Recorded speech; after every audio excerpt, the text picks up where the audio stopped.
మనసు ఇక్కడే ఉంచండి. కొన్ని దేవుని మాటలు మనం నేర్చుకుందాం. లోకమంతా కూడా దుర్నీతితో నింపబడి ఉంది. ఏ నీతి? లోకమంతా దుర్నీతితో నింపబడి ఉంది. ఆ దుర్నీతి మధ్యలో నుండి దేవుడు మనల్ని ఏం చేశాడంటే నీతిమంతులుగా చేశాడు. కొంత గట్టిగా చెప్పండి. లోకమంతా దుర్నీతితో ఉంటే ఆ వాళ్ళ మధ్యలో నుండి దేవుడు మనల్ని నీతిమంతులుగా మార్చాడు. యేసయ్య మరణించడం ద్వారా, యేసయ్య శిలువలో రక్తం కార్చడం ద్వారా, యేసయ్య శరీరం నాగడి చాళ్ళ వలె దున్నబడటం ద్వారా, యేసయ్య మరలా సమాధిలో పెట్టబడటం ద్వారా, తిరిగి లేపబడటం ద్వారా ఆయన మనకిచ్చినటువంటి గొప్ప ఆధిక్యత ఏమిటంటే నీతిమంతులు ఉన్నట్లు చేశాడు. స్తోత్రం కలుగును గాక. పూర్వ దినాల్లో అబ్రహాము విగ్రహారాధికుడుగా ఉన్నప్పుడు దేవుడే ఎవరో తెలియక ఎవరినంటే వాళ్ళని ఆరాధిస్తున్న ఆ ప్రారంభ కాలంలోనే నీతి అనే దానికి దేవుడు అబ్రహాములోనే పునాది వేశాడు. స్తోత్రం కలుగును గాక. ఆయన గురించి చెప్పబడిన మాట ఏమిటంటే అబ్రహాము దేవుణ్ణి నమ్మిన తరువాత అతడు నీతి అనేది ఏంటో తెలుసుకున్నాడంట. స్తోత్రం చెప్పండి గట్టిగా. మరి అంతకు మునుపు ఆయన ఆరాధించింది, చేసిన సేవ, పడిన ప్రయాస, కలుగు చేసినటువంటి పరిస్థితులన్నింటిలో కూడా నీతంటే ఏమిటో ఆయనకు తెలియకుండానే దుర్నీతి లోకంలో ఉండి అతడు తన యొక్క జీవితాన్ని గడుపుతూ ఉంటే ఒకనొక రోజున అబ్రహాములో ఉన్న మంచిని దేవుడు చూశాడట. ఆమేన్ చెప్పండి. ఆమేన్. 99 లక్షణాలు నీలో చెడ్డవిగా ఉన్నా అబ్రహామును దేవుడు చూసినట్లుగా అతడు విగ్రహారాధికుడైనా, దేవుడు అంటే ఎవరో తెలియక ఎవరు పడితే వాళ్ళని దేవుడిగా ఎంచుకొని బ్రతికినా, అతని కులం ఏదైనా, అతని మతం ఏదైనా, అబ్రహాములో ఉన్నటువంటి ఓ మంచి స్తోత్రం కలుగును గాక. చెప్పండి హల్లెలూయా. దేవునిని అబ్రహాము వైపు మనసు పెట్టేటట్లుగా చేసింది. ఆ తర్వాత అబ్రహామును దేవుడు పేరు పెట్టి పిలిచాడు. మొదట ఆయన పేరు అబ్రాము. అబ్రహాము కాదు, అబ్రాము. అబ్రాముగా ఉన్నప్పుడు అతడు నాస్తికుడు, దరిద్రుడు, దేవుడు ఎవరో తెలియని వాడు, కనపడిన ప్రతి దానిని ఆరాధించేటటువంటి వాడు.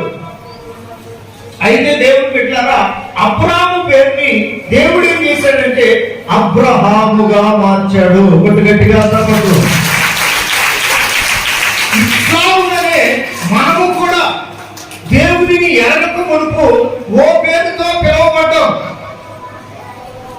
ఇప్పుడు దేవుడిని ఎరిగిన తర్వాత, నీతిమంతులుగా మార్చబడిన తరువాత మన పేరు దేవుని చేత మార్చబడింది. ఆమేన్ చెప్పండి గట్టిగా. ఆమేన్. అందుకే మీకు పుట్టిన పిల్లల పేర్లైనా మీ అంతట మీరే, లేకపోతే మీకంటే ముందు పోయినటువంటి వారి పేర్లు పొరపాటు కూడా పెట్టకూడదు. ఆమేన్ చెప్పండి. ఇక ఆ లెక్కకు వస్తే చిన్న మాట మీకు జ్ఞాపకం చేస్తాను. అదేంటంటే అబ్రహాము పేరు, ఇది చూడాలి మీరు నన్ను, అబ్రహాము పేరు అబ్రహాము కుమారునికి పెట్టాలా వద్దా? మన మన మన ఫిలాసఫీ చెప్దాం. అబ్రహాము పేరు అబ్రహాము కొడుకు పెట్టాలా వద్దా? మన ఫిలాసఫీ ప్రకారం అయితే ఖచ్చితంగా పెట్టాలి. వాళ్ళ జేజే పేరు, వాళ్ళ నాయన పేరు, వాళ్ళ తాత పేరు అని ఇట్లా పెట్టాలి. దేవుడు ఏం చేశాడంటే ఎవరి పేరు వాళ్ళకే పెట్టాడు. స్తోత్రం కలుగును గాక. అబ్రహాము పేరు అబ్రహాముకు పెట్టాడు. అబ్రహాము కుమారుడైన ఇస్సాకులకు ఇస్సాకు అని పేరు పెట్టాడు. కానీ అబ్రహాము పేరు పెట్టలేదు, తేరాహు పేరు కూడా పెట్టలేదు. అందుకని తరువాత తరం వాడైన ఇస్సాకు కుమారునికి ఏశావు, యాకోబు అని పేరు పెట్టబడ్డేది, కానీ వాళ్ళ తాత పేరు అబ్రహాం పేరు పెట్టలేదు, వాళ్ళ ముత్తాత పేరు తేరాహు అని పెట్టలేదు. అందుకని పేరును బట్టి కూడా దేవుడు మనల్ని ఎరిగేవాడై ఉన్నాడు. కొట్టుగట్టిగా చెప్పండి. పేరును బట్టి కూడా దేవుడు మనల్ని ఆశీర్వదించేవాడై ఉన్నాడు. పేరును బట్టి కూడా జనములకు మనల్ని ఆశీర్వాదకరంగా మార్చేవాడై ఉన్నాడు.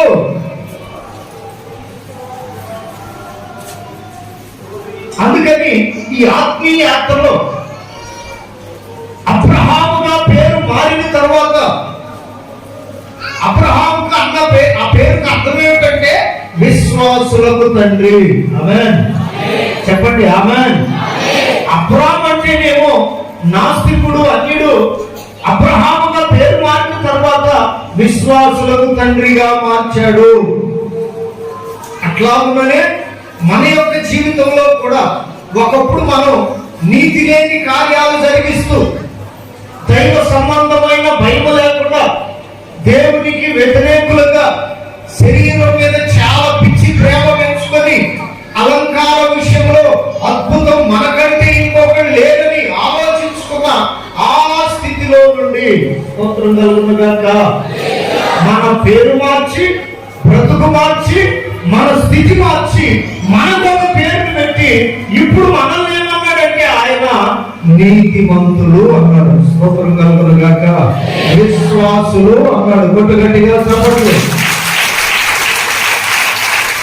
ఈ విషయాల్లో కొన్ని మీకు తెలియపరచాలని దేవుని ఆత్మ చేత ప్రేరేపించబడుతున్నాను.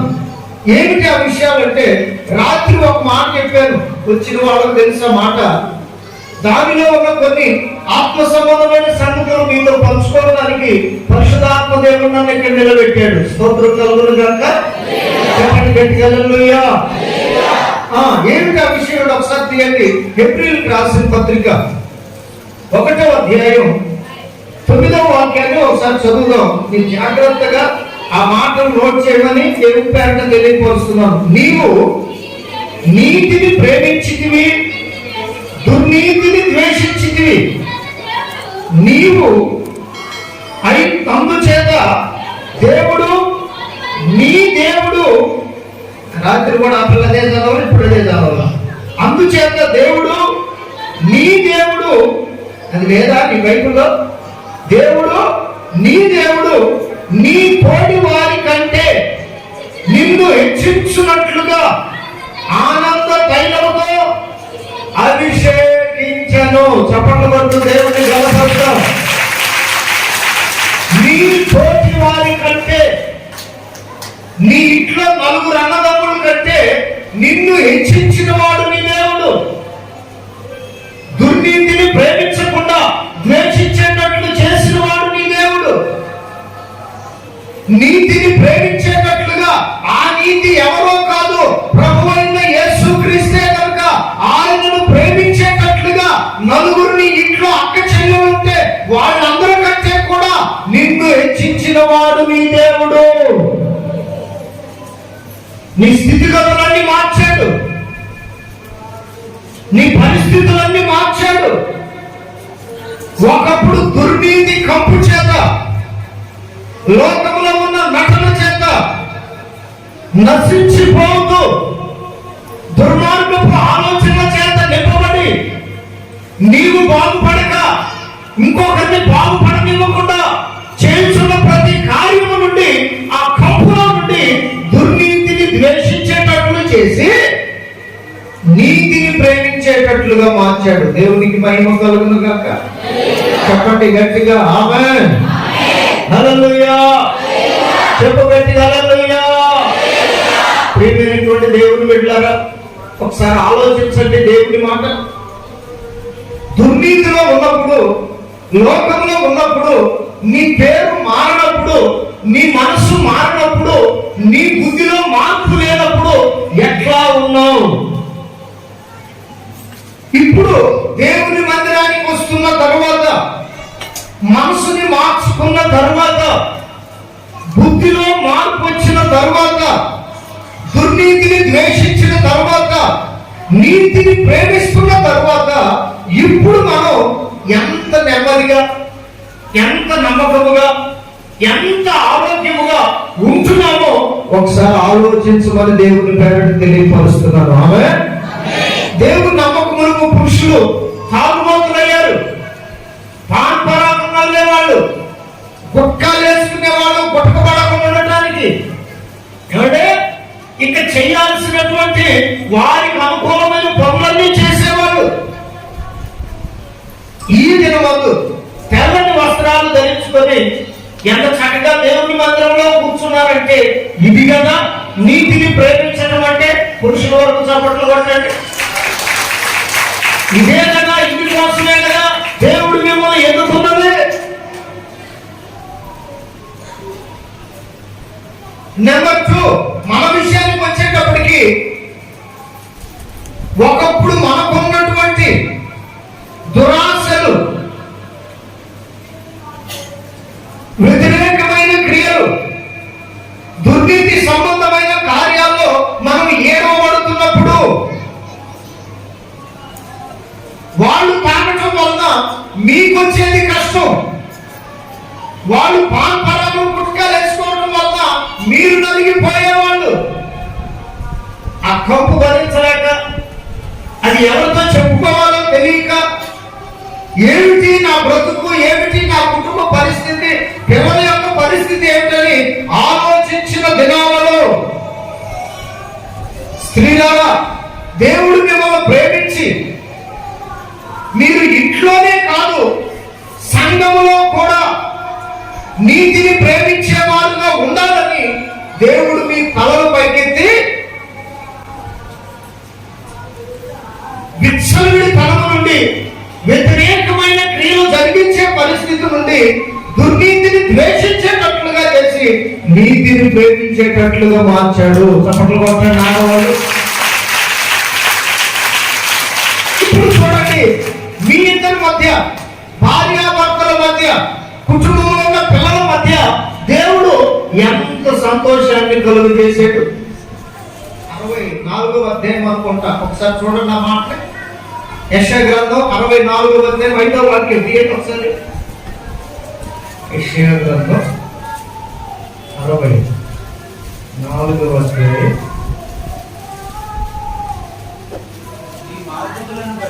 5వ వాక్యంలో ఒక మాట రాయబడి చూడండి. నీ మార్గములను బట్టి నిన్ను జ్ఞాపకము చేసుకొనుచు సంతోషముగా నీతిని అనుసరించి వారిని, చప్పట్లు కొట్టండి గట్టిగా, కొంతమంది కొట్టట్లా, వినపడిందో వినపడలేదు, అర్థమైందో అర్థం అవ్వలేదు, తెలియట్లేదు, కొట్టండి గట్టిగా. దేవునికి మహిమ కలుగును గాక. ప్రవక్త యెషయా గారు అంటున్న మాట, ఆ దినాల్లో ఉన్న జనులను బట్టి దేవుడు పలుకుతున్న మాట ఏమనగా 5వ వాక్యంలో అంటాడు కదా, నీ మార్గములను బట్టి నిన్ను జ్ఞాపకము చేసుకొనుచు. ప్రభువా, దేవా, నీ మార్గములను బట్టి. ఇది చూడాలి, మీరు బైబుల్ చదివిన వెంటనే మీరు తల పైకి ఎత్తాలి. చదివేటప్పుడే చూడండి, మిగిలినప్పుడు నన్ను చూడండి. మీ తలలో దించబడకూడదు. వాక్యం వినేటప్పుడు స్తోత్రం కలుగును గాక. చదివేటప్పుడు మాత్రమే చూడండి. దేవునికి స్తోత్రం చెప్పండి గట్టిగా. హల్లెలూయా. ఏంటి ఇక్కడ 400 చేతులు కనపడలేదు నాకు? గట్టి గట్టి 2 చేతులు ఎందుకు చెప్పండి. హల్లెలూయా, హల్లెలూయా. లేదురా, దమ్ముగుర్తు లేదండి. 5వ వాక్యంలో అంటాడు కదా, నీ మార్గములను బట్టి నిన్ను జ్ఞాపకము చేసుకొనుచు సంతోషముగా. ఆమేన్. ఈ రోజు నీ కుటుంబంలో సంతోషం ఉండటానికి గల కారణం ఏమిటంటే దేవుని నీతిని ప్రేమించడమే. నీతిమంతుడైన దేవుని ప్రేమించడమే దానికి కారణం. అందుకని అంటాడు అక్కడ, నీతిని ప్రేమించితివి, దుర్నీతిని ద్వేషించితివి. ఇందును బట్టి దేవుడు, నీ దేవుడే, నీ సహోదరులందరికంటే, నీ తోటి వారందరికంటే, నీ సహోదరులందరికంటే నిన్ను హెచ్చించున్నట్లు. స్తోత్రం కలుగును గాక. చెప్పాలి గట్టిగా. నిన్ను హెచ్చించున్నట్లు దేనితో నిన్ను ప్రత్యేకపరిచాడంటే ఆనంద తైలం. చెప్పండి, దేంతో? ఆనంద తైలముతో. నిన్ను హెచ్చించడానికి దేవుడు ఆనంద తైలాన్ని ఉపయోగించాడు. అందుకని అంటాడు, ఇప్పుడు సంతోషం ఉండటానికి కారణం ఏమిటంటే సంతోషముగా దేవుని నీతిని ఏమన్నది అక్కడ? నీతిని అనుసరించు వారిని నీవు దర్శించుచున్నావు. స్తోత్రం కలుగును గాక. నీవు కష్టంలో ఉన్నావంటే నీ దగ్గరకు వస్తున్నాడు. నీవేమైనా బలహీనుడుగా ఉన్నావంటే నిన్ను దర్శిస్తున్నాడు. దేవుడు దర్శించే కాలం ఎవరికి తెలియదు. దేవుడు నిన్ను దర్శించే కాలం నీకు తెలియదు. అందుకనే తన దూతలను మనకు కాపలాగా ఉంచాడంట. స్తోత్రం కలుగును గాక. సంతోషంతో నీతిని అనుసరించేవాడుగా, అనుసరించే వ్యక్తిగా నీవు ఉంటే ఖచ్చితంగా దేవుడు దర్శిస్తాడు. ఆయన నిన్ను దర్శించే దేవుడై ఉన్నాడు. నీకున్న పరిస్థితులన్నిటిలో నుండి ఆయన దర్శన కాలంలో నిశ్చయముగా నీకు జయము కలుగునుగాక. కలుగుతుంది. ఇదే దేవుడు దర్శించటం అంటే. కొన్నిసార్లు మనం చాలా రోజుల నుండి ప్రార్థన చేసి అలసిపోయి ఇక ఈ కార్యం జరగదు, ఈ మేలు నేను పొందలేను, ఇక నా గర్భం తెరవబడదు, నా అప్పులు తీర్చబడవు, నా రోగం కుదర్చబడదు. ప్రార్థన చేసి ఒకసారి చేసాం, 2 సార్లు చేసాం, ఎన్నిసార్లు చేసినా ఇక కుదర్చబడదు, ఇది జరగదు, ఇది అవ్వదు అనుకున్న సమయంలో దేవుడు ఏం చేస్తాడంటే దేవుని మందిరంలోకి వచ్చి ప్రార్థన చేసిన హన్నాను దర్శించినట్లుగా దేవుడు నిన్ను దర్శించునుగాక. దేవుని దర్శన కాలమును నీవు గ్రహించునుగాక. దేవుడు దర్శించినప్పుడు జరగదు అన్న కార్యం యేసు నామములో దేవుడు నీ పక్షమున జరిగించునుగాక. దేవుడు నామాన్ని మహిమపరచును.